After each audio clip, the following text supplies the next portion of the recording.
বিয়ের পর থেকে যতবার আমার বাড়ির থেকে কেউ এসেছে আমার মন ভীষণ এক্সাইটেড থাকে সারাদিন। তো সারাদিন অপেক্ষা করেছি কখন আসবে। তা আলটিমেটলি সন্ধেবেলায় মা বোন ওরা ঢুকে গেছে, আর বোনের শাশুড়ি মা এসছে আমার একটা অনুষ্ঠানের জন্য। কি অনুষ্ঠান হতে পারে সেটা গেস করো। আর মা আসবে নিজের মেয়েকে দেখতে, আর জিনিসপত্র নিয়ে আসবে না, খাবার দাবার। তাই কি হয় দেখো কত কিছু এনেছে। মানে এই যে চুষি পিঠেটা রাত জেগে রাত 2টো অবধি বসে বসে বানিয়ে নিয়ে এসেছে। তো যাই হোক, দুঃখের বিষয় এটাই, এত গরম ছিল, প্রচণ্ড গরমের মধ্যে। আর নিচে অনেকগুলো খাবারের মধ্যে এনেছিল, যে খাবারগুলো গরম গরম বানিয়েছিল। তো ওই ভাপে ভাপে না চুষি পিঠেগুলো নষ্ট হয়ে গেছিলো।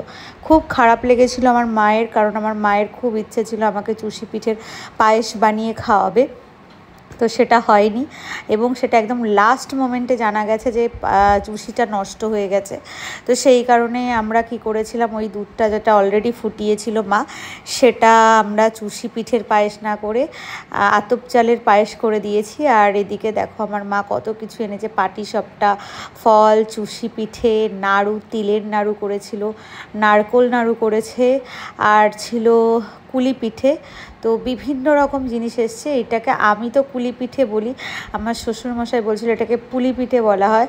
জানি না, হয়তো এক এক জায়গায় এক এক নাম। আর এই কালো কালো এটা কে বলতে পারবে বলো তো? এই জিনিসটা আমি তুললাম, ওটা কি ছিল? আর এটা ছিল তিলের নাড়ু। কে কে খেয়েছো আমাকে আগে জানিও। আর এদিকে ছিল পাটিসাপটা। তো এত কিছু মা বানিয়ে নিয়ে এসেছিলো একদম গরম গরম। আর এদিকে আসার পরেই ঘরে এসে একটু গল্প করছিলাম আমরা সবাই মিলে। আর এটা ছিল আমার একটা ভাই, আমার পিসির ছেলে। আর এদিকে আমরা সবাই মিলে গল্প করে টোরে 1-1.5 ঘন্টা মতন রেস্ট নিয়ে মা এদিকে পায়েস রান্না করতে এসেছিলো। তো মায়ের মনটা খুবই খারাপ ছিল, কারণ মা চুষির পায়েস করতে পারছিল না বলে। তাই তো মায়ের মুখটা দেখেই বোঝা যাচ্ছে যে এই চুষিগুলো সব নষ্ট হয়েছে। আর এতটা চুষি বানাতে কতটা খাটনি হতে পারে নিশ্চয়ই যারা জানো তারা বুঝতেই পারবে। আর তারপর সকালবেলা অনুষ্ঠান শুরু হওয়ার আগেই আমি আমার মাকে নিয়ে আমাদের এখানে করুণাময়ী মায়ের মন্দিরে একটু মায়ের দর্শনে গেছিলাম। কারণ যে কোনো শুভ কাজে মায়ের দর্শন করলে মনটা আরও ভালো হয়ে যায়, সব কিছু যেন শুভ হয়। তো সেই আশীর্বাদ নিতেই চলে গেছিলাম মায়ের কাছে। তো মা কাকিমা ওদেরকে নিয়ে, মাকে নিয়ে আমি আগেও গেছি, কিন্তু কাকিমা এখানে নতুন এসছে। তো এখানে সেদিনকে পুজো হচ্ছিল, সোমবার ছিল।